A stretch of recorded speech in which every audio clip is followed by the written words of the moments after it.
নির্বাচন ও সংস্কারের জন্য সবকিছু প্রস্তুত বলে জানিয়েছেন প্রধান উপদেষ্টা ডক্টর মোহাম্মদ ইউনূস। তিনি বলেন, ফেব্রুয়ারির নির্বাচন ও জুলাই সনদের মাধ্যমে নির্ধারিত হবে বাংলাদেশের ভবিষ্যৎ। রাজধানীর একটি হোটেলে দক্ষিণ এশীয় উচ্চশিক্ষা সম্মেলনের উদ্বোধনী অনুষ্ঠানে তরুণদের চাকরি না খুঁজে উদ্যোক্তা হওয়ার আহ্বান জানান প্রধান উপদেষ্টা। নুরউদ্দিন খানের আরেকটি প্রতিবেদন।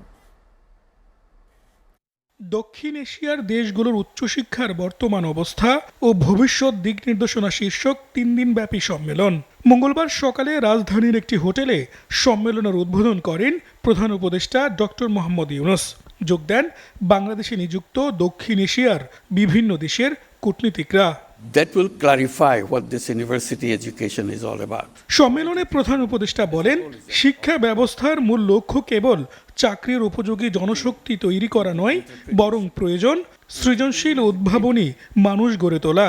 Why can't we teach entrepreneurs rather than job seekers?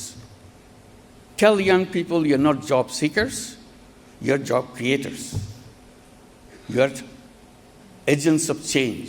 You create things the way you imagine. নির্বাচন ও গণভোটের জন্য বাংলাদেশ প্রস্তুত জানিয়ে প্রধান উপদেষ্টা বলেন, ফেব্রুয়ারিতে ভোটের মাধ্যমে নির্ধারণ হবে আগামীর দেশ। The election is coming up on 12th of February.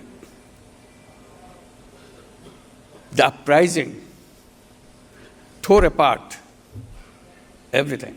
They created their own charter, July Charter, to undo everything that we are stuck up with. So there will be referendum to adopt what the future constitution of Bangladesh should be like. এবারে নির্বাচনে তরুণদের রাজনৈতিক দল রয়েছে, তাদের অনেকে নির্বাচনে জিতে আসবে বলে প্রত্যাশা করেন doctor Mohammad Yunus. I'm sure some of them will get elected. Nuruddin Khan, SATV, Dhaka.